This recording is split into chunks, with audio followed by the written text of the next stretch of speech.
ಅಲ್ಲಿಂದ ಬರ್ಬೇಕಂದ್ರೆ ಕಷ್ಟ, ಬಹಳ ಕಷ್ಟ ಆಯ್ತು. ಮಕ್ಕಳೆಲ್ಲ ಕಾಲೆಲ್ಲ ಹೊಡೆದೋಗಿರೋದು. ಆದ್ರೆ ಇವತ್ತು ಇಲ್ಲಿ ಜೂನಿಯರ್ ಕಾಲೇಜ್ ಬರ್ಬೇಕಾಗಿತ್ತು, ಹೈಸ್ಕೂಲ್ ಬರ್ಬೇಕಾಗಿತ್ತು, ಬರೀ 40 ಜನ ಇದ್ದಾರೆ ಅಂದ್ರೆ ನೋವಿನ ಸಂಗತಿ, ದುಃಖದ ಸಂಗತಿ. ಇಲ್ಲೇ ಮಕ್ಕಳು ಏನಾಗ್ಬೇಕು, ಎಲ್ಲ ಬೆಂಗಳೂರು ಇದಕ್ಕೆ ಹೋಗ್ತಾರೆ ಚನ್ನಪಟ್ಟಣಕ್ಕೆ. ಯಾಕೆಂದ್ರೆ ಅಲ್ಲಿ ಒಳ್ಳೆ ಭೌತಿಕವಾಗಿ ಒಳ್ಳೆ ಕಟ್ಟಡ ಇದೆ, ಒಳ್ಳೆ ಯೂನಿಫಾರ್ಮ್ ಕೊಟ್ಬಿಡ್ತಾರೆ. ನೀನು ದುಡ್ಡು ಇಸ್ಕೊಂಡೆ, ಅವ್ರದೆಲ್ಲ ದುಡ್ಡದು, ಸರ್ಕಾರ ದುಡ್ಡಲ್ಲ. ಮತ್ತೆ ನೀವು 80,000 ದುಡ್ಡು ಕಟ್ತೀರಿ.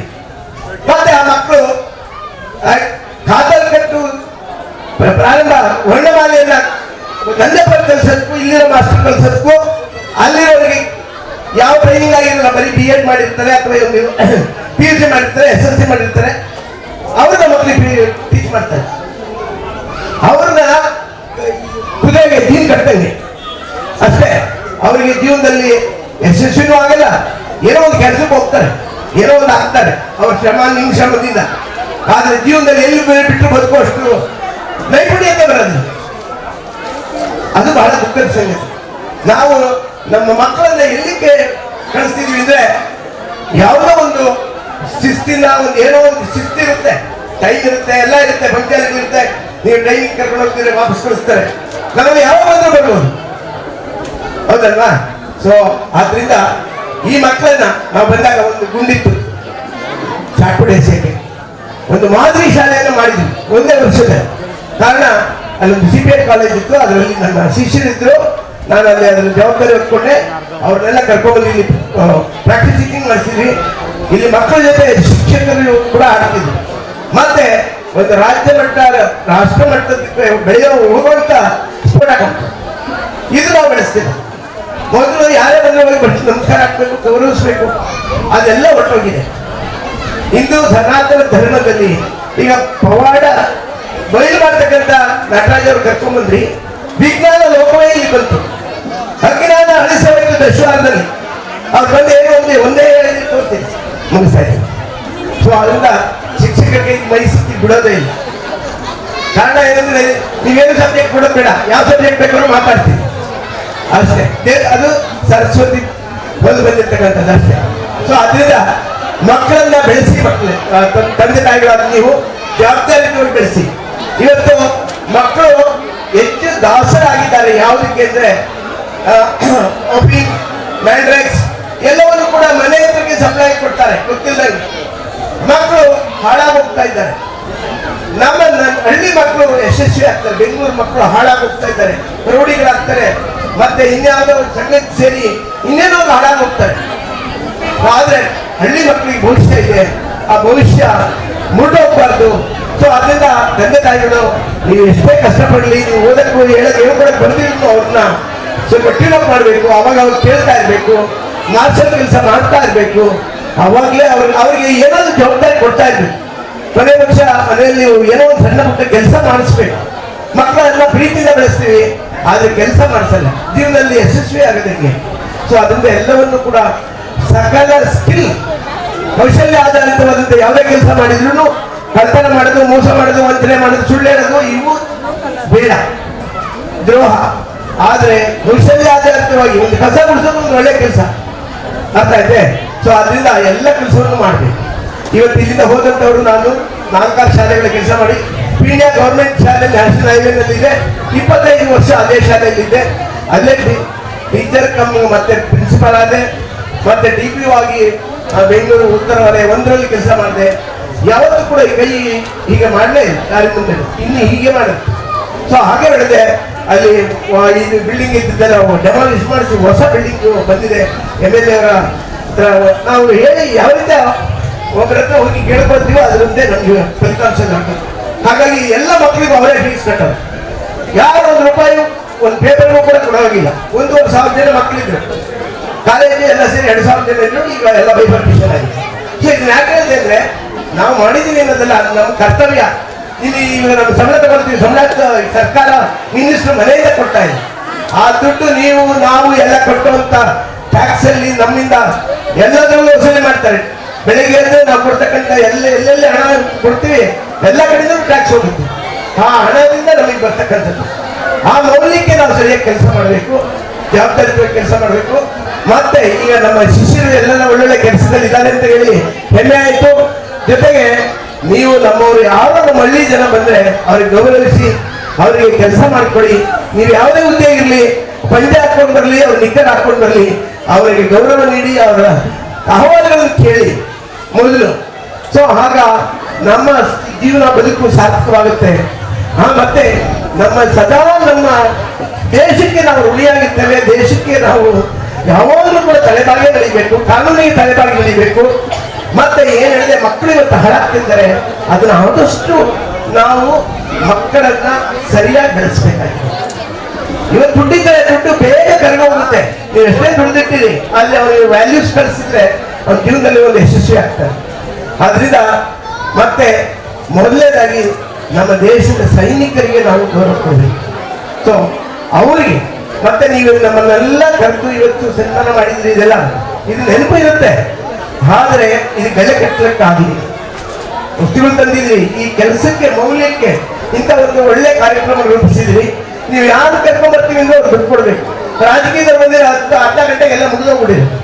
1 ಗಂಟೆ ಹೋದ್ಮೇಲೆ ಯಾರು ಇರ್ತಿರ್ಲಿಲ್ಲ. ಈಗ ನೀವೆಲ್ಲ ಇಲ್ಲಿ ಕೂತಿದ್ದಾರೆ ಅಂದ್ರೆ ಏನೋ ನಮಗೂ ನೀವು ಇರ್ತಕ್ಕಂಥ ಬಾಂಧವ್ಯ, ಅವ್ಯಕ್ತವಾದಂತಹ ಒಂದು ಸಂಬಂಧ ಇದೆ. ಆ ಸಂಬಂಧ ನಮ್ಮನ್ನು ಹಿಡಿದಿಟ್ಟಿದೆ ಇಲ್ಲಿ. ಸೊ ಆದ್ರಿಂದ ನೀವೆಲ್ಲರಿಗೂ ಕೂಡ ನಾವು ಚಿರುಣಿಗಳು. ಮತ್ತೆ ನಮಗೆ ದುಃಖದ ಸಂಗತಿ ನೋಡಿ, ಅಲ್ಲಿ ಆಯಿತು, ಅಲ್ಲಿ ಮಕ್ಕಳಿನಲ್ಲಿ ಆಗ್ಬೇಕಾಗಿದ್ದಾಗಿದೆ. ಇದು ದಶವಾರದ ಸ್ಥಿತಿ ನೋಡಿ, ಈ ಒಂದು ಶಾಲೆಯ ಸ್ಥಿತಿ ನೋಡಿ, ಅಲ್ಲಿ ಸಮ ಮಾಡ್ತಿದೆಯಲ್ಲ ಗುಡ್ಡದಲ್ಲಿ, ಆ ಬೆಟ್ಟದ ಮೇಲೆ ಅಲ್ಲಿ ಒಂದು ಕಾಲೇಜ್ ಬರ್ಬೇಕಾಗಿತ್ತು, ಬರಲಿಲ್ಲ. ಇಲ್ಲಿ ಕಾಣದ ಕೈಗಳು ಕೆಲಸ ಮಾಡಿದೆ. ಪ್ರೈವೇಟ್ನವರದ್ದು ಇಲ್ಲಿ ಏನೋ ಇಲ್ಲಿ ಒಂದು ಏನೋ ನಡೆದಿದೆ. ಆ ಕಾರಣದಿಂದ ಇಲ್ಲಿ ಪೂರ್ಣವಾಗಿ ಬೇಕಿಲ್ಲ ಅನ್ನೋಕ್ಕಾಗಿದೆ. ಆದ್ರಿಂದ ಇವತ್ತು ಹೋಗ್ತಾ ಇದ್ದಾರೆ. ಮತ್ತೆ ಪೇರೆಂಟ್ಸ್ ಕೂಡ ಅಲ್ಲಿ ಮಕ್ಕಳು ಅಲ್ಲಿ ಸೇರ್ತಾರೆ ಅಂದ್ರೆ. ಸೊ ಇಲ್ಲಿ ಕೇವಲ 100 ರೂಪಾಯಿಯಲ್ಲಿ ಮಕ್ಕಳು ಹೋಗ್ತಿದ್ರು, ಸಾವಿರಾರು ಲಕ್ಷ ಗಟ್ಟಲೆ ಅಲ್ಲಿ ಕಲಿಬೇಕು. ಯಾಕೆಂದ್ರೆ ಇವರಿಗೆಲ್ಲ 100 ಸಲ ಟ್ರೈನಿಂಗ್ ಕಳಿಸ್ತಾರೆ. ಟ್ರೈನಿಂಗ್ ಮಾಡಿ ನಮ್ಮನ್ನ ಒಳ್ಳೆ ಮಾಡೆಲ್ ಟೀಚರ್ ಮಾಡಿದ್ದಾರೆ. ಅಲ್ಲಿ ಯಾರು ಇಲ್ಲ ಇಂಥವ್ರು. ನೀವು ಹುಡುಗಿದ್ರು ಹಾಕೊಂಡು ನೋಡಿದ್ರು ಸಿಕ್ಕಲ್ಲ. ಸೊ ಅದರಿಂದ ಮಕ್ಕಳೇ, ನಮಗೆ ಅದು ಮಾತಾಡೋಕ್ಕೆ ಅವಕಾಶ ಕೊಟ್ಟಂತೆ ನಿಮಗೆ ಮತ್ತೆ ಈ ಸಂಘಟಕರಿಗೆ ಯಶಸ್ವಿಯಾಗಿ ಇಲ್ಲಿ ಒಬ್ಬರು ನಮಗೆ ನಮ್ಮವರೇ ಶಿಕ್ಷಕರ ಹೆಸರು ಇದನ್ನೆಲ್ಲ ನಿಮಗೆ ಮಾರ್ಗದರ್ಶನ ಮಾಡಿ ಗುರುಮಾದಯ್ಯನವರು ಇವರೆಲ್ಲರೂ, ಆಮೇಲೆ ನೀವೆಲ್ಲರೂ ಕೂಡ ಇವತ್ತು ಒಂದು ಒಳ್ಳೆ ಹಂತಕ್ಕೆ ಬಂದಿದ್ದೀರಾ ಅಂದ್ರೆ ನಮ್ಮ ಮಕ್ಕಳು ನಿಮ್ಮ ಹಂತಕ್ಕೆ ಬರಬೇಕು ಅನ್ನೋದು ನಮ್ಮ ಆಸೆ ಅಷ್ಟೇ, ಬೇರೆ ಏನಿಲ್ಲ. ನೀವು ಇಷ್ಟು ಸನ್ಮಾನ ಮಾಡಿದ್ದೀರಲ್ಲ, ಇದಕ್ಕೆ ಇವತ್ತು ಸಂತೋಷ ಪಟ್ಟಿದ್ದೀವಿ. ಮತ್ತೆ ನೀವೆಲ್ಲ ಸಿಕ್ಕಾಗ ಮಗ ಏನ್ ಮಾಡ್ತಾರೆ ಅಂತ ಕೇಳ್ತೀವಿ. ಮೊದಲು ಕೇಳೋ ಪ್ರಶ್ನೆ ಅದು. ಅದಕ್ಕೆ ಒಳ್ಳೆ ಉತ್ತರ ಬಂದ್ರೆ ನಮಗೆ ನಾವು ನಮ್ಮ ಬೆನ್ನು ತಟ್ಕೊಳ್ತೀವಿ ಅಷ್ಟೇ. ಸೊ ಅದರಿಂದ ನಿಮ್ಮೆಲ್ಲರಿಗೂ ಕೂಡ ವಂದನೆಗಳು, ಅಭಿನಂದನೆಗಳು. ಇಷ್ಟು ಸಂಯಮದಿಂದ ಬೇಸರ ಆಗಿರ್ಬೋದು, ಏನಪ್ಪ ಇಷ್ಟು ಮಾತಾಡ್ತಾ ಇದ್ದಾರೆ ಅಂತ. ಮೈಕ್ ಸಿಕ್ಕಿದ್ರೆ ಬಿಡೋಕೆ ಹಾಗೆ. ಸೊ ಯಾವ ಸಬ್ಜೆಕ್ಟ್ ಕೊಡ್ತೀವೋ ಅದು ಮಾತಾಡ್ತೀವಿ. ಸೊ ಹಾಗೆ ಅದೇನೇ ಇದೆ. ಸೊ ಹೀಗೆ ಮೊದಲು ನಾವು ನಮ್ಮ ಈ ನೋಡಿ ಇವತ್ತು ಹೆಂಗಿದೆ ಅಂದ್ರೆ, ಒಂದು ಪುಸ್ತಕಕ್ಕೆ 2 ಪಕ್ಷದವರು ಇಲ್ಲ, ಇದನ್ನ ತೆಗೆದಾಕ್ಬೇಕು, ಇದನ್ನ ಹಾಕ್ಬೇಕು, ಇದನ್ನ ಬಿಡಬೇಕು, ಇದನ್ನ ಹಾಕ್ಬೇಕು. ಅದನ್ನ ಮಾಡೋ ಬದಲು, ಗಲಾಟೆ ಮಾಡ್ಕೊಳ್ಳೋ ಬದಲು ಸಂವಿಧಾನ ಇಟ್ಕೊಂಡು ಅಲ್ಲೆಲ್ಲ ಪಡ್ಕೋತಾರೆ ಪಾರ್ಲಿಮೆಂಟ್ ಅಲ್ಲಿ. ಆ ಸಂವಿಧಾನದಲ್ಲಿ ಏನ್ ಬರ್ತಿದೆ ನಮ್ಮ ಪುಸ್ತಕದಲ್ಲಿ ಬರೆಯಕ್ ಹಾಕ್ಬೇಕು. ಅವ್ ಯಾರು ತಪ್ಪು ಮಾಡ್ತಾರೆ, ಇದು ತಪ್ಪು ಅಂತ ನಮ್ಮ ಮಕ್ಳಿಗೆ ಗೊತ್ತಾಗ ತಪ್ಪು ಮಾಡ್ತಾರ. ಅದು ಮಾಡಲ್ಲ, ಯಾವೊಂದೋ ಬಗ್ಗೆ ಗಲಾಟೆ ಮಾಡ್ಕೋತಾರೆ. ಮತ್ತೆ 106 ಕೋಟಿ ಹೋಗ್ತಾ ಇದ್ರು ಅದನ್ನ ಡಿಫೈನ್ ಮಾಡ್ಕೋತಾರೆ. ಇವತ್ತಿಂತ ಸ್ಥಿತಿಗಳಿಂದ 100 ಅಣೆಕಟ್ಟು ಕಟ್ಬೋದು, ರೈತರನ್ನ ಒಳ್ಳೆ ದಾರಿ ತರ್ಬೋದು, ಅವ್ರಿಗೆಲ್ಲ ಕಂಫರ್ಟ್ ಮಾಡ್ಬೋದು. ಎಲ್ಲ ದುಡ್ಡು ದೋಚಿ ಹೇಳಿದ್ರಲ್ಲ, ಅದು ದುಃಖ ಆಗುತ್ತೆ. ನಮ್ಮ ದೇಶ ಎಲ್ಲಿ ಹೋಗ್ತಾ ಇದೆ. ಅದಕ್ಕೆ ಬೇರೆ ಧರ್ಮೀಯರು 47ಕ್ಕೆ ಬರಲಿ, 47 ಹೊಡ್ಕೊತಾ ಇದ್ದಾರೆ. ಅಂದ್ರೆ ಮುಸಲ್ಮಾನ ಧರ್ಮವನ್ನ ಹೆಚ್ಚಿಸ್ತಾ ಇದ್ದಾರೆ. ಅವ್ರ ಮಕ್ಕಳು ಜಾಸ್ತಿ ಆಗ್ತಾ ಇದ್ದಾರೆ. ಮತ್ತೆ ಅವ್ರ ಧರ್ಮವನ್ನು ತರಬೇಕು, ಹೇಳ್ಬೇಕು ಅಂತ ಇದೆ. ಇವತ್ತು 60 ಕಂಟ್ರಿ ಒಳಗಿದ್ದಾರೆ. ಎಲ್ಲ ಪ್ರಪಂಚದಾದ್ಯಂತ ಇದ್ದಿದ್ದು ಹಿಂದೂ ಧರ್ಮನೇ. ಅಲ್ಲಿ ಎಲ್ಲೋಗಿ ಅದು ಉತ್ಖನನ ಮಾಡಿದ್ರು ಸಿಗೋದು ಹಿಂದೂ ದೇವತೆಗಳೇ. ಆದ್ರೆ ಇವತ್ತು ಅವ್ರು ಯಾಕೆ ಹಂಗಿದ್ದಾರೆ ಅಂದ್ರೆ, ಅವ್ರಿಗೆ ಸಂಘಟನೆ ಇದೆ, ಅವರಲ್ಲಿ ಒಮ್ಮತ ಇದೆ. ನಮ್ಮಲ್ಲಿ ನಾವು ಇಬ್ಬರು ಅನ್ಕೊಂಡಿದ್ರೆ ಆಗ್ಲೇ ಏನಾಗ್ತೀವಿ, ಆಗ್ಲೇ ದುಶ್ಮನ್ ಆಗ್ಬಿಡ್ತೀವಿ. ಇನ್ನೊಬ್ಬರಿಗೆ ಕಿವಿ ಕೊಡ್ತೀವಿ. ಕಿವಿ ದೊಡ್ಡದು ಮಾಡ್ಕೊಬಾರ್ದು, ಕಿವಿ ಚಿಕ್ಕದು ಮಾಡ್ಕೊಡೋಣ, ಮನಸ್ಸನ್ನು ದೊಡ್ಡದು ಮಾಡ್ಕೊಡೋಣ, ಸಂಕುಚಿತ ಆಗಕ್ ಬೇಡ ಅಂತ ಹೇಳ್ತಾ, ಹಾಗೇನೆ ನಾವು ಜೈ ದಯವಿಟ್ಟು ಒಂದು ಘೋಷಣೆಯನ್ನು ನೀವು ನಾವೆಲ್ಲರೂ ಹೇಳ್ಬೇಕಾದ್ರೆ, ಜೈ ಜವಾನ್, ಜೈ ಕಿಸಾನ್, ಜೈ ವಿಜ್ಞಾನ್, ಜೈ ಶಿಕ್ಷಕ್. ಹಾಗೇನೆ ದಶವಾರದ ಎಲ್ಲ ಜನತೆಗೂ ಕೂಡ ಎಲ್ರಿಗೂ ಕೂಡ ಒಂದು ದೊಡ್ಡ ನಮಸ್ಕಾರ. ಇಲ್ಲಿ ಒಂದು ಕಾರ್ಯಕ್ರಮವನ್ನು ಇವತ್ತೊಂದು ಯಶಸ್ವಿ ಕಾರ್ಯಕ್ರಮ ಮಾಡಿದ್ದೀರಿ. ಇದು ಮುಂದೆ ಒಂದು ದೊಡ್ಡ ಲೀಕ್ ಅಂಡ್ ಲೈಟ್ ಆಗ್ಬೋದು. ಕತ್ಲೆಯಲ್ಲಿ ಹೋಗೋರಿಗೆ ಒಂದು ಲೈಟ್ ಬರ್ತದೆ, ಬೆಳಕಾಗಿ ಇದು ಮಾರ್ಗದರ್ಶನ ಆಗುತ್ತೆ. ಸೊ ಅದರಿಂದ ನೀವೆಲ್ಲರಿಗೂ ಕೂಡ 91, 92, 93ನೇ ಸಾಲಿನ ಎಲ್ಲ ಮಕ್ಕಳಿಗೆ ಆಗಿನ ವಿದ್ಯಾರ್ಥಿಗಳು ಇವತ್ತು ಸಾಧಕರಾಗಿದ್ದೀರಿ. ಮತ್ತೆ ಕೌಟುಂಬಿಕ ಜೀವನದಲ್ಲಿ ಬಹಳ ಎತ್ತರಕ್ಕೆ ಬೆಳೆದಿದ್ದೀರಿ.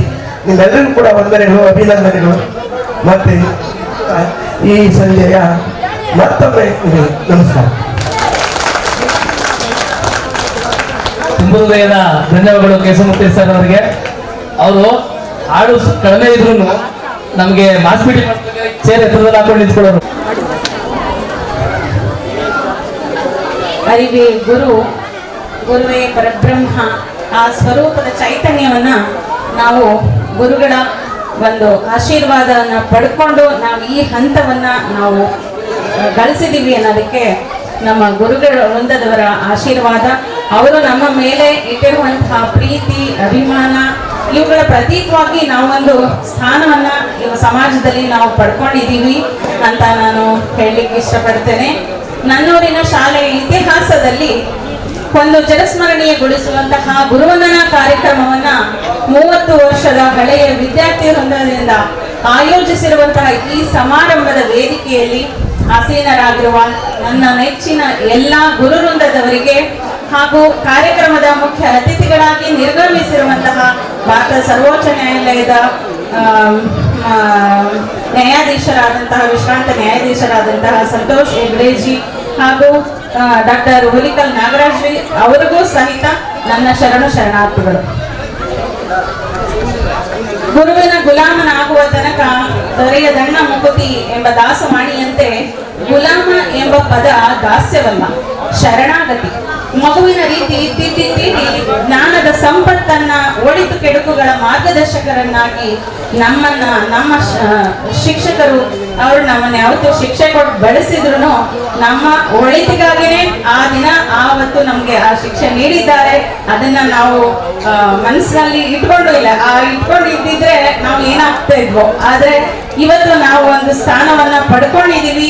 ಆ ಗುರುಗಳಿಗೆ ನಮಿಸುವಂತಹ, ಗೌರವಿಸುವಂತಹ ಒಂದು ದಿಟ್ಟ ಹೆಜ್ಜೆಯನ್ನ ಯಾರು ಮೊದಲು ಸಂಕಲ್ಪವನ್ನ ತೆಗೆದುಕೊಂಡು ಈ ಕಾರ್ಯಕ್ರಮವನ್ನ ರೂಪಿಸ್ಬೇಕು, ಆಯೋಜಿಸ್ಬೇಕು ಅಂತ ಅಂದ್ಬಿಟ್ಟು ಯಾರು ಮೊದಲಿಗರಾಗಿ ಆ ಒಂದು ಮಾತನ್ನ ಯಾರಿಂದ ಹೊರಟು ಬಂತು, ನಾನು ಮೊದಲು ಅವರಿಗೆ ನಾನು ಅಭಿನಂದನೆ ಮತ್ತೆ ಒಟ್ಟಿಗೆ ಒಂದು ಸಂಕಲ್ಪ, ಒಂದು ಸ್ಟ್ರಾಂಗ್ ಸಂಕಲ್ಪ, ಈ ಮಟ್ಟದ ಒಂದು ಸ್ಥಿತಿಯನ್ನ ಇವತ್ತು ನಾವೆಲ್ಲರೂ ಮತ್ತೊಮ್ಮೆ 30-32 ವರ್ಷಗಳ ನಂತರ ಸೇರೋದಕ್ಕೆ ಸಹಕಾರವನ್ನ ನೀಡಿದೆ. ಅದರ ಹಿಂದಿನ ಪರಿಶ್ರಮ 1-2 ಮಾತುಗಳಲ್ಲಿ ಆಗುವಂಥದ್ದಲ್ಲ. ಅದರ ರೂವಾರಿಗಳು ಯಾರ್ಯಾರು ಇದ್ದೀರಿ ಅವರೆಲ್ಲರಿಗೂ ಅಭಿನಂದನೀಯರು. ಮತ್ತೆ ನನ್ನ ಗೌರವವನ್ನ ಸಮರ್ಪಣೆ ಮಾಡೋಕೆ ಈ ಸಂದರ್ಭದಲ್ಲಿ ನಾನು ಇಚ್ಛೆ ಪಡುತ್ತೇನೆ. ನಾವು ತಂದೆ ತಾಯಿಗಳಿಂದ ಮತ್ತೆ ನಮ್ಮ ಪೂರ್ವಜರಿಂದ ಬರುವ ಸಂಸ್ಕಾರ ಒಂದು ರೀತಿಯದ್ದಾದ್ರೆ, ತಂದೆ ತಾಯಿಗೂ ಮಿಗಿಲಾಗಿ ಗುರುವನ್ನು ನಂಬುವ, ಆರಾಧಿಸುವ ಶಿಷ್ಯರು ಇನ್ನೊಂದು ವರ್ಗ. ನಮ್ಮಲ್ಲಿರುವಂತಹ ಆಸಕ್ತಿ, ಕ್ಷೇತ್ರ, ಬಾಹ್ಯ ಮತ್ತು ಆಂತರಿಕ ಜ್ಞಾನವನ್ನ ನಮ್ಮೊಳಗೆ ತುಂಬಿರುವಂತಹ ಗುರುಗಳನ್ನ ಸ್ಮರಿಸುವ, ಆಧರಿಸುವಂತಹ ಈ ದಿನ ನಮ್ಮೂರಿನ ಪಾಲಿಗೆ ಸುದಿನ ಅಂತಾನೆ ನಾನು ಹೇಳಲಿಕ್ಕೆ ಇಷ್ಟಪಡ್ತೇನೆ. ನಮ್ಮ ಗುರುಗಳ ಶಿಷ್ಯ ಬಳಗ ತುಂಬಾ ದೊಡ್ಡದಿದೆ. ಅದರಲ್ಲಿ ಹಲವರು ಪ್ರಗತಿಪರ ರೈತರು, ಅಧ್ಯಾಪಕ ವೃತ್ತಿ ಹೊಂದಿರೋ, ಶಿಕ್ಷಕ ವೃತ್ತಿಯನ್ನು ಹೊಂದಿರೋರು, ರಾಜ್ಯ ಪೊಲೀಸ್ ಇಲಾಖೆಯಲ್ಲಿ ಸೇವೆ ಸಲ್ಲಿಸ್ತಾ ಇರೋರು, ರಾಜ್ಯದ ನಾನಾ ಇಲಾಖೆಗಳಲ್ಲಿ ಮತ್ತೆ ಸ್ವಂತ ಉದ್ದಿಮೆಯನ್ನ ಗಳಿಸಿ ಕೆಲಸ ಮಾಡ್ತಾ ಇರೋರು ಹಲವರು ಇದ್ದಾರೆ. ಅವರೆಲ್ಲರ ಪರಿಶ್ರಮವನ್ನ ನಾನು ಅಭಿನಂದಿಸ್ತೇನೆ. ಮತ್ತೆ ಎಲ್ಲರೂ ಕೂಡ ಹೀಗೆ ಒಟ್ಟಾಗಿ ಬಂದು ಈ ಒಂದು ಸಮಾರಂಭದಲ್ಲಿ ಭಾಗಿಯಾಗಲಿಕ್ಕೆ ನಮ್ಮವರನ್ನು ಕರೆದು 92-93ನೇ ಬ್ಯಾಚ್ನವರು ತುಂಬಾ ಹೃದಯದಿಂದ ನಮ್ಗಳಿಗೆಲ್ಲ ಆಹ್ವಾನವನ್ನ ನೀಡಿದ್ದಾರೆ. ನಾವು ಕೂಡ ಈ ಒಂದು ಸುಸಂದರ್ಭವನ್ನ ಮಿಸ್ ಮಾಡ್ಕೊಳ್ಬಾರ್ದು. ಸೊ ಮತ್ತೊಮ್ಮೆ ನಾವು ನಮ್ಮ ಗುರುವೃಂದರವರನ್ನ ಮತ್ತೊಮ್ಮೆ ಒಟ್ಟಾಗಿ ಸೇರಿಸಲಿಕ್ಕೆ ತುಂಬಾ ದೂರಗಳಲ್ಲಿ ಇರ್ತಾರೆ. ಅವ್ರಗಳನ್ನೆಲ್ಲರೂ ಮತ್ತೊಮ್ಮೆ ಕರೆಸ್ಬೇಕು ಅಂದ್ರೆ ವಯೋಸಹಜವಾದಂತಹ ಕಷ್ಟ ಕಾರ್ಪಣ್ಯಗಳು ಇರ್ತವೆ. ಸೊ ಅಂಥದನ್ನ ಮತ್ತೊಮ್ಮೆ ನಾವು ಅವ್ರಿಗೆ ಕಷ್ಟಗಳನ್ನ ಕೊಡಬಾರ್ದು ಅನ್ನೋ ಉದ್ದೇಶದಿಂದ ಕೂಡ ನಮ್ಮ ಬ್ಯಾಚ್ನವ್ರು ಕೂಡ ಎಲ್ಲರೂ ಹೋಗೊಟ್ಟು ಒಂದು ಸಣ್ಣ ಸಮಾರಂಭದಲ್ಲಿ ನಾವು ಕೂಡ ನಮ್ಮ ಒಂದು ಕೊಡುಗೆಯನ್ನ ಕೊಡಬೇಕು ಅಂತ ಅಂದ್ಬಿಟ್ಟು ನಮ್ಮ ವಿದ್ಯಾರ್ಥಿ ತಂಡದವರು ಕೂಡ ಭಾಗವಹಿಸಿದ್ದೀವಿ. ನಮ್ಗೆ ಅವಕಾಶ ಮಾಡಿಕೊಟ್ಟಿದ್ದಕ್ಕೆ ತಮಗೂ ಕೂಡ ಧನ್ಯವಾದಗಳು. ತುಂಬಾ ಥ್ಯಾಂಕ್ಸ್. ವಿಚಾರವಾಗಿ ಈ ಸಂದರ್ಭದಲ್ಲಿ ನಾನು ಒಂದು ವಿಚಾರವನ್ನ ತಮಗೆ ಹೇಳಲಿಕ್ಕೆ ಅಥವಾ ಕೇಳ್ಕೊಳ್ತೀನಿ ಅಂತಂದ್ರೆ, ನಮ್ಮ ಇವತ್ತು ವೇದಿಕೆ ಮೇಲೆ ಉಪಸ್ಥಿತರಿರುವಂತಹ ನನ್ನ ನಿವೃತ್ತ ವಿದ್ಯಾರ್ಥಿ ಶಿಕ್ಷಕ ವೃಂದದವರೇ ಹಾಗೂ ಮುಂಭಾಗದಲ್ಲಿ ನಿಂತಿರುವಂತಹ ವಿದ್ಯಾರ್ಥಿ ಮಿತ್ರರು, ನಮಗೆ ಗಾಯತ್ರಿ ಮತ್ತು ಲಿಂಗರಾಜು, ಸಿದ್ದೇಗೌಡರು ಮತ್ತು ಭಾಗ್ಯಮ್ಮ ವಕೀಲೆ ಇವರೆಲ್ಲರೂ ಬಂದು ಮಂಡ್ಯದಲ್ಲಿ ಸಾರ್ ನೀವು ಬರಬೇಕು, ನಾವೊಂದು ಗುರುವಂದನ ಕಾರ್ಯಕ್ರಮ ಮತ್ತು ಸ್ನೇಹ ಸಮ್ಮೇಳನ ಕಾರ್ಯಕ್ರಮವನ್ನು ಇಟ್ಕೊಂಡಿದ್ದೀವಿ, ನೀವೆಲ್ಲರೂ ಬರಬೇಕು ಎಂಬುದಾಗಿ ಕೇಳ್ಕೊಂಡಾಗ ನಾನು ಒಪ್ಕೊಂಡು ಈ ಒಂದು ಕಾರ್ಯಕ್ರಮ ಬಂದಿದ್ದೀನಿ. ನನಗೆ ಪ್ರಥಮ ಬಾರಿಗೆ ಅನ್ನ ನೀಡಿದಂಥ ಶಾಲೆ ಇದನ್ನು ನಾವು ನೆಲೆಸಿಕೊಳ್ಬೇಕಾದಂಥ ವಿಚಾರ. ನಮ್ಮ ಈ ಬೆಳಗ್ಗೆ ಬಂದ ತಕ್ಷಣ ನೀವೆಲ್ಲರೂ ಕೊಟ್ಟಂತಹ ಒಂದು ಭವ್ಯ ಸ್ವಾಗತಕ್ಕೆ ನಾನು ಏನು ಹೇಳಬೇಕು ಅಂತಲೇ ನನಗೆ ನಿಘಂಟಿನಲ್ಲಿ ಪದಗಳು ಸಿಗ್ತಾ ಇಲ್ಲ. ಆದರೂ ಸಹ ನೀವು ಒಳ್ಳೆಯ ಭವ್ಯ ಸ್ವಾಗತವನ್ನು ಕೊಟ್ಟಿದ್ದೀರಿ. ಇಲ್ಲಿ ಗುರು ಶಿಷ್ಯರ ಸಂಬಂಧ ಅವಿನಾಭಾವ ಸಂಬಂಧ. ಯಾಕೆಂದ್ರೆ ಇದು ಅವಿಸ್ಮರಣೀಯ, ಬಹಳ ಶ್ಲಾಘನೀಯ, ಯಾವುದೇ ಕಾರಣಕ್ಕೂ ಸಹ ಮರೆಯದಂತಹ ಒಂದು ಸಂಗತಿ. ಯಾಕೆಂದ್ರೆ ಗುರಿ ಇರ್ತದೆ ಗುರು ಇರಬೇಕು, ಗುರು ಇರ್ತದೆ ಗುರಿ ಇರಬೇಕು ಅಂತ ಸ್ವಾಮಿ ವಿವೇಕಾನಂದ ಹೇಳ್ತಾ ಇದ್ರು, ನಿಮ್ಗೆ ಗೊತ್ತಿರಬೇಕು. ಹೇಳಿ ಎದ್ದೇಳಿ ಗುರಿ ಮುಟ್ಟುವ ತನಕ ನಿಲ್ಲಬೇಡಿ ಎಂಬುದಾಗಿ ಹೇಳ್ತಾರೆ. ಯಾವುದೇ ಒಂದು ಕಾರ್ಯಕ್ರಮದಲ್ಲಿ ನಾವು ಕಾಲಿಟ್ಟಾಗ ಇಂದಲ್ಲೊಂದು ಇಂಜಿನಿಯದೆ ಆ ಒಂದು ಕಾರ್ಯದಲ್ಲಿ ಮಗ್ನರಾದಂಥ ಸಂದರ್ಭದಲ್ಲಿ ನಾವು ಒಂದು ಯಶಸ್ಸನ್ನು ಕಾಣಬಹುದು. ಯಾಕೆಂದ್ರೆ ಗುರು ಬ್ರಹ್ಮ ಗುರು ವಿಷ್ಣು ಗುರು ದೇವ ಮಹೇಶ್ವರಂ ಗುರು ಸಾಕ್ಷಾತ್ ಪರಬ್ರಹ್ಮ ತಸ್ಮೈ ಶ್ರೀ ಗುರುವೇ ನಮಃ ಅಂತ ಹೇಳ್ತಾರೆ. ಹಾಗೆ ವಿದ್ಯೆ ಕಲಿಸಿದ ತಂದೆ, ಬುದ್ಧಿ ಹೇಳಿದ ಗುರು, ವಿದ್ಯೆಯನ್ನು ಬಂದು ನೋಡಿದ ತಾಯಿ, ಶುದ್ಧ ವೈರಿಗೂ ಸರ್ವಜ್ಞ. ವಿದ್ಯೆಯನ್ನು ಮಗು ಮದ್ದೂರು ಅಂತಿಕ್ಕು, ವಿದ್ಯೆ ಇಲ್ಲದವರ ಮಗು ಅಣುರ ಅತ್ಯಂತಿಗೂ ಸರ್ವಜ್ಞ ಅಂತ ನೀವು ಕನ್ನಡದ ಒಂದು ಸಾಹಿತ್ಯಗಳಿರುವಂಥದ್ದು ಕೇಳಿದ್ರಿ. ಹಾಗೆ ಒಳ್ಳೆಯ ಗುಣಗಳನ್ನು ಬೆಳೆಸ್ಕೋಬೇಕು ಅಂತ ಹೇಳ್ತದೆ. ಸಜ್ಜನರ ಸಹವಾಸ ಹೆಜ್ಜೆಯನ್ನು ಸವಿದಂತೆ, ದುರ್ಜನರ ಸಹವಾಸ ಬಚ್ಚಲ ರೊಚ್ಚಿನಂತೆ ಒಂದು ಸರ್ವಜ್ಞ ಎಂಬುದಾಗಿ ನೀವು ಕೇಳಿದಿರಿ. ಅಂದ್ರೆ ಕನ್ನಡದ ಸಾಹಿತ್ಯಗಳಾದಂತಹ ದೇವನೂರು ಮಹಾದೇವರವರು ಒಂದು ದಿವ್ಯವಾಣಿ ಹೇಳಿದ್ದಾರೆ, ನಿಮಗೆ ಗೊತ್ತಿರಬೇಕು. ಎದೆಗೆ ಬಿದ್ದಂಥ ಅಕ್ಷರ, ಭೂಮಿಗೆ ಬಿದ್ದಂಥ ಬೀಜ, ಒಂದಲ್ಲ ಒಂದು ದಿನ ಫಲ ಕೊಡು ಎಂಬುದಾಗಿ ಹೇಳ್ತಾರೆ. ಇದು ವಾಸ್ತವಿಕ ನೆಲೆಗಟ್ಟಿನಲ್ಲಿ ಸತ್ಯವಾದಂಥ ವಿಚಾರ. ಯಾಕೆಂದ್ರೆ ಯಾವತ್ತಾದರೂ ಒಂದಲ್ಲ ಒಂದು ದಿನವಾದರೂ ಒಂದು ಅಕ್ಷರಗಳನ್ನ ನಾವು ಬೆಳೆಸ್ಕೊಂಡ್ರೆ ಜ್ಞಾನಾರ್ಜನೆಯನ್ನು ರೂಪಿಸ್ಕೊಳ್ಬೋದು. ಮತ್ತೆ ಈ ದೇಶದಲ್ಲಿ ಒಳ್ಳೆಯ ಪೌರನಾಗಿ, ಒಳ್ಳೆಯ ನಾಗರಿಕನಾಗಿ, ಒಳ್ಳೆಯ ಸುಸಂಸ್ಕೃತನಾಗಿ, ಒಳ್ಳೆಯ ಸಂಸ್ಕಾರವನ್ನು ಬೆಳೆಸ್ಕೊಳ್ಳುವಂಥ ಒಂದು ಪ್ರವೃತ್ತಿಯನ್ನ ನಾವೆಲ್ಲರೂ ಬೆಳೆಸ್ಕೊಳ್ಬೋದು.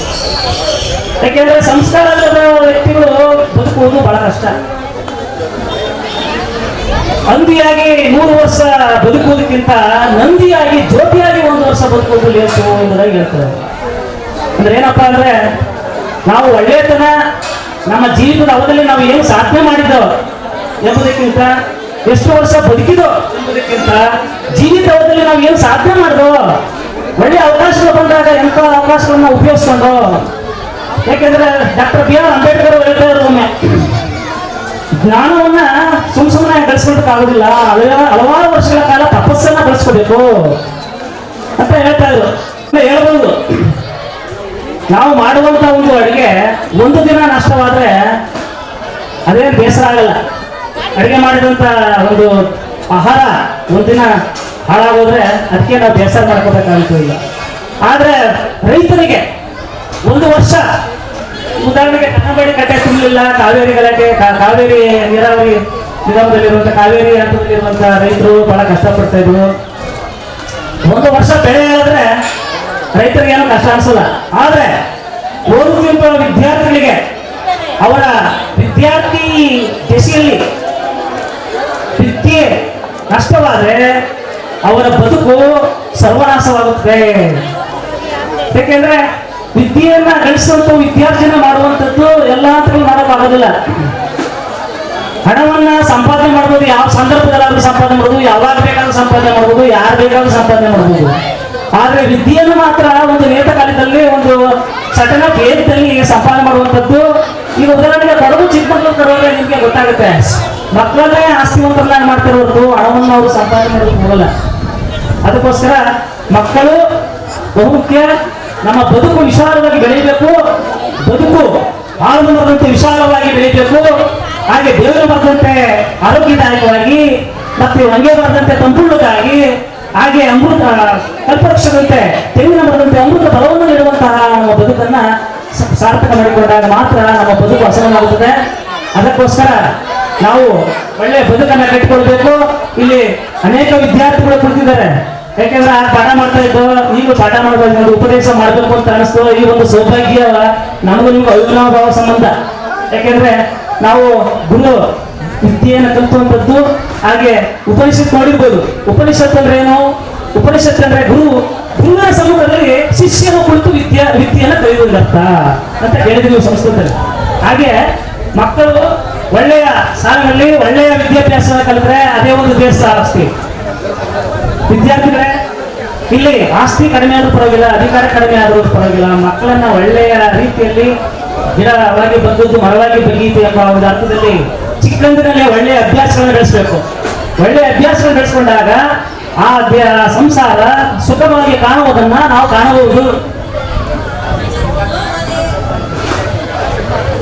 ಸೊ ಅದಕ್ಕೋಸ್ಕರ ನೀವು ನಮ್ಮನ್ನೆಲ್ಲ ಕರೆಸಿ ಇಲ್ಲಿಗೆ ಈ ವೇದಿಕೆಯಲ್ಲಿ ಒಂದು 4 ಮಾತುಗಳ ಅವಕಾಶ ಮಾಡಿಕೊಂಡಂತ ನಿಮ್ಮೆಲ್ಲರಿಗೂ ಧನ್ಯವಾದಗಳು ಅರ್ಪಿಸಿ, ನಮ್ಮ ಗುರುವಂದನಾ ಕಾರ್ಯಕ್ರಮ ಇಷ್ಟೊಂದು ಯಶಸ್ವಿಯಾಗಿ ನಡೆಯಲು ನಮ್ಮ ಪ್ರತಿ ಹೆಜ್ಜೆಗೂ ಬೆನ್ನೆಲುಬಾಗಿ ನಿಂತ ನಮ್ಮ SN ಶಿವರಂಜಯ್ಯನವರಿಗೆ ನಮ್ಮ 93ನೇ ಸಾಲಿನ ವಿದ್ಯಾರ್ಥಿಗಳ ವತಿಯಿಂದ ಅಭಿನಂದನೆಗಳನ್ನು ಸಲ್ಲಿಸ್ತಾ ಇದ್ದೀವಿ. ನಮ್ಮ ತುಂಬು ಹೃದಯದ 92 ಮತ್ತು 93ನೇ ಸಾಲಿನ ನನ್ನ ಸಹಪಾಠಿಗಳ ಪರವಾಗಿ ವಂದನಾರ್ಪಣೆಯನ್ನು ಸಲ್ಲಿಸ್ತಾ ಇದ್ದೀವಿ. ಜೈ ಹಿಂದ್, ಜೈ ಕರ್ನಾಟಕ ಮಾತು. ಹಾಗೆಯೇ ಕೂಡಿ 2 ತಿಂಗಳಿಂದ ಅತ್ಯಂತ ಶ್ರಮಪಟ್ಟು ನಮ್ಮ ಗುರುಮಾದಯ್ಯ ಸರು ಮತ್ತು ಸೋನಂದಿಯ ಸರ್ ಮಾರ್ಗದರ್ಶನದಲ್ಲಿ ಅತ್ಯುತ್ತಮವಾಗಿ ಮೂಡಿ ಬಂದಿದೆ. ನಿಮ್ಮ ಒಗ್ಗಟ್ಟು, ನಿಮ್ಮ ಶಿಸ್ತು ಈ ರೀತಿಯೇ ಮುಂದುವರಿಲಿ. ನಿಮಗೆ ವಿಶೇಷವಾಗಿ ಕೃತಜ್ಞತೆಗಳನ್ನು ಸಲ್ಲಿಸ್ತಾ ಇದ್ದೀವಿ. ಎಲ್ಲರೂ ಈಗಿನ ಬದುಕಿನ ಜಂಜಾಟದಲ್ಲಿ, ಸಂಸಾರದ ತೊಳಲಾಟದಲ್ಲಿ ತಮ್ಮನ್ನ ತಾವು ಎಲ್ಲರಿಗೂ ನಾವು ಎಲ್ಲ ಈ ಊರಿನ ಮಕ್ಕಳಾಗಿ ಬಂದಿದ್ದೀವಿ ಹೊರತು ಇಲ್ಲಿ ಗುರುಗಳಾಗಿ ಬಂದಿಲ್ಲ.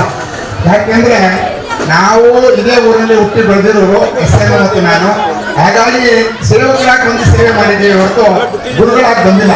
ಯಾಕೆಂದ್ರೆ ನಾವು ನಿಮ್ಮ ಗುರುಗಳೇ ಇದ್ರೂ ಸಹ ನಾವು ಈ ಊರಿನ ಮಕ್ಕಳು. ನಾವು ಈ ನಿಮ್ಮ ಸೇವೆಯಲ್ಲಿ ನಾವು ಸಹ ಸೇವಕರ್ತರು ಅಂತ ಹೇಳಿ SN ಅವರು ಕೈಲಾದಷ್ಟು ಸೇವೆಯನ್ನು ಮಾಡಿದ್ವಿ. ಅದು ಹೆಚ್ಚಿಗೆ ಏನಿಲ್ಲ, ಹೆಚ್ಚಿಗೆ ಹೇಳುವಂತ ಒಂದು ಅವಶ್ಯಕತೆ ಇಲ್ಲ. ನೀವೆಲ್ಲರಿಗೂ ನಮ್ಮ ದಸವಾರದ ಸ್ಕೂಲಲ್ಲಿ ಓದಿ ಉಪನ್ಯಾಸಕರಾಗಿದ್ದೀರಿ, ಹೈಸ್ಕೂಲ್ ಟೀಚರ್ಸ್ ಆಗಿದ್ದೀರಿ, ಪೊಲೀಸ್ ಇಲಾಖೆಯಲ್ಲಿ ಬಹಳಷ್ಟು ಜನ ಇದ್ದೀರಿ, ಡ್ರೈವರ್ಸ್ ಇದ್ದೀರಿ, ಕಂಡಕ್ಟರ್ ಇದ್ದೀರಿ, ಬೇರೆ ಬೇರೆ ಇಲಾಖೆ ಸರ್ಕಾರಿ ಅರೆ ಸರ್ಕಾರಿ ಹುದ್ದೆಗಳಿದ್ದೀರಿ. ಎಲ್ಲರಿಗೂ ನಮ್ಮ SN ಮತ್ತು ನಾನು ನಾವೆಲ್ಲ ಗುರುಗಳು ತುಂಬ ಹೃದಯದ ಅಭಿನಂದನೆ ತಿಳಿಸ್ತೀವಿ. ಎಲ್ಲಾದ್ರೂ ಸಿಕ್ಕಿದ್ರೆ ನಮಸ್ಕಾರ ಅಂತ ಹೇಳಿದ್ರೆ ಸಾಕು, ಇನ್ನೇನು ಬೇಕಿಲ್ಲ ಅಂತ ಹೇಳ್ತಾ ನಮ್ಮ ಎಲ್ಲ ಕಾರ್ಯಕ್ರಮಕ್ಕೆ ಕೈಜೋಡಿಸಿದಂತ ಎಲ್ಲ ನಮಸ್ಕಾರ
ಮಧ್ಯ ಹೋಗ್ಬೇಡಿ